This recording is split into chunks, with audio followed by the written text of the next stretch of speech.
Hi, my name's Phil. I'd like to talk about politics. In this video, I'd like to discuss the Brexit stockpiling that now can't go ahead.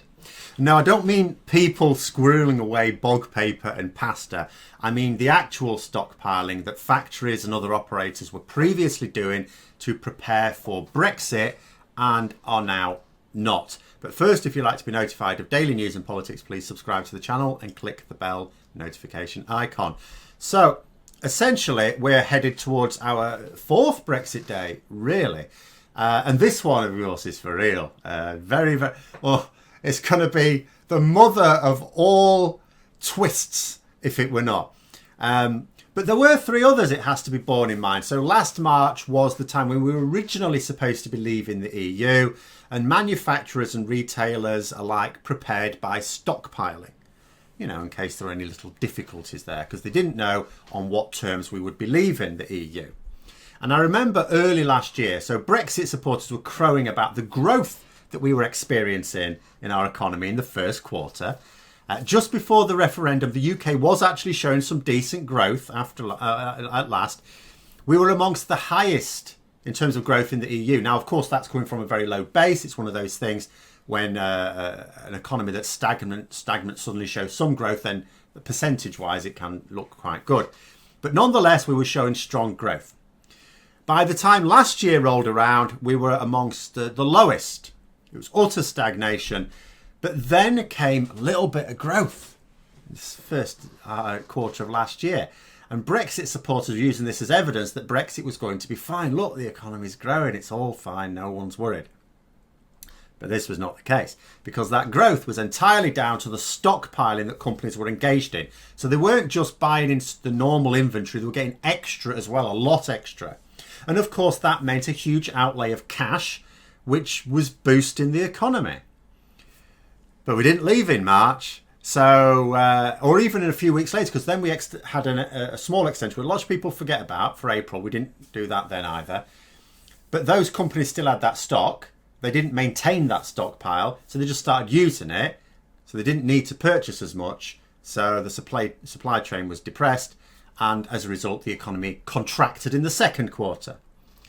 Then, as we approached October, those companies were stockpiling again, because this time, as I say, Boris Johnson was a man possessed. Quite by what, I cannot say, but he was a man possessed, and it looked like he wanted to take us out with all haste. No deal Brexit was realistically being proposed here. And the stockpiling for Brexit was real. We were told by the industry that warehouse capacity was full to burst. In fact, it had been, as people were preparing for Brexit for some time.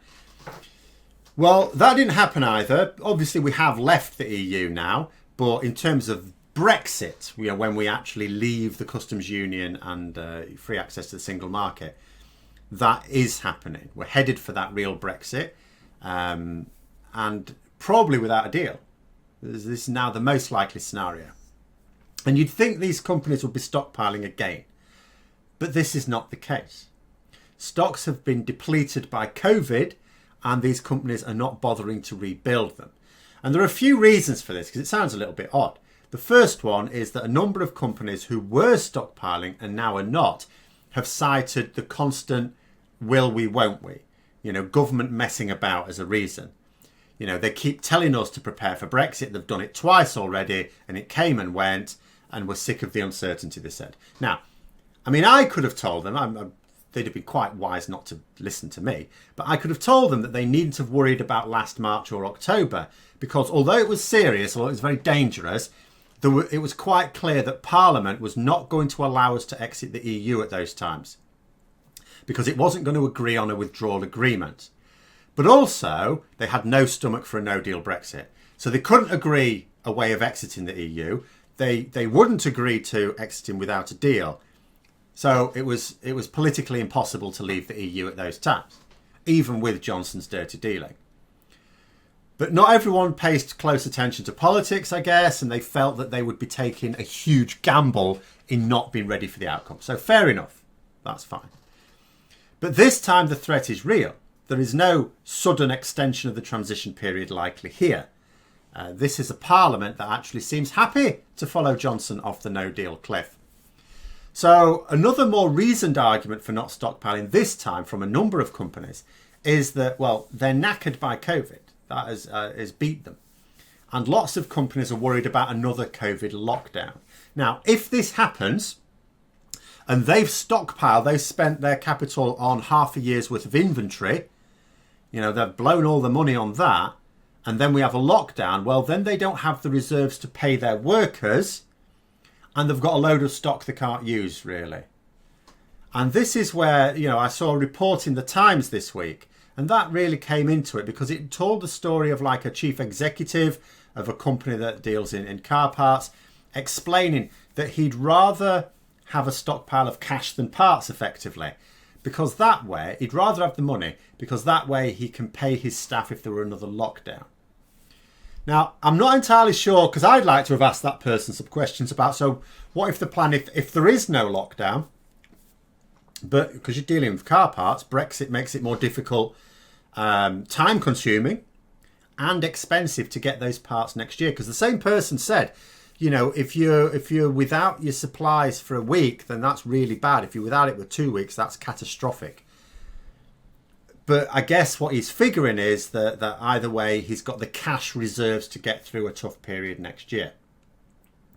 But then another reason for not stockpiling is with some companies, it's because they can't. They're not making a conscious decision that they'd rather have the cash reserves than the inventory reserves.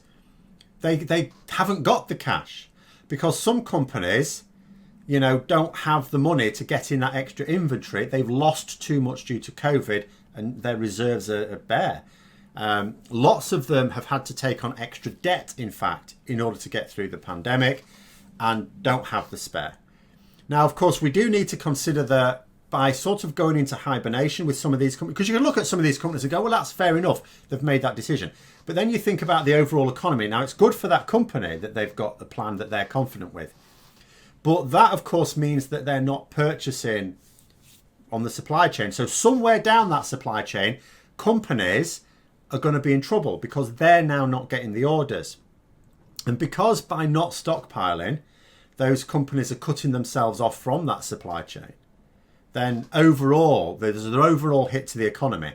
And that's quite abstract. What that means in everyday terms that everyone understands is jobs are going to be lost. And the article went on to say that although to most of us, it seems odd to have stockpiled for the first and last quarter of 2019, when politically exiting the EU seemed very unlikely, but not stockpiling now when Brexit is all but certain, and the hardest of hard Brexit is also very likely, overall levels of inventory are actually going down. What that means is it's not just that they're not building up stocks to very high levels. The inventory stocks are lower than even in normal times. They haven't even got normal levels of inventory. It's much lower. It's shoestring. The financial situation is so precarious that a lot of these companies are just flat out refusing to make any decisions until they know exactly what the situation is. They want to know exactly what the trading conditions are at the end of this year. And this is one of those things that does actually make me really angry about the way the government have managed this. Because when they were saying we're not going to extend the transition period, they were billing that as being business friendly because we're giving them certainty. We're certainly not going to extend the transition period. There you go. You're always asking for certainty. There's your certainty. But that's the opposite of certainty. It's absolute rubbish. These businesses have no certainty. They've got absolutely no idea what their trading arrangements are in just over 3 months' time. And this is why there's no planning now, because they can't afford to plan for something that turns out to be wrong. They can't afford to hedge their bets. So not this time. They were before, they can't this time. And that means that some companies are effectively gambling. They're taking a stance that in certain scenarios we'll just about see them all right, and in other scenarios we'll finish them. And a final thing to consider as well. Now, it's accepted that we actually survived our COVID lockdown better than we would otherwise have been the case because of the Brexit stockpiling still in place. Lots of Brexiteers going, you see, Brexit's not so bad after all. Because of our Brexit stockpile, we managed with the lockdown much better. Okay, right, nice one. So now that that stockpile isn't there, that doesn't just mean that it's not going to be there for a no-deal Brexit. which is probably coming.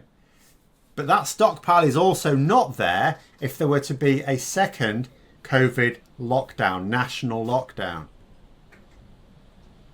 But there it is. Those are my thoughts. Let me know yours in the comments below. Hope you found the video interesting. If you did, don't forget to click the like button. And if you'd like to support the channel further, please also click the Patreon link for details. And until next time, I'll see you later.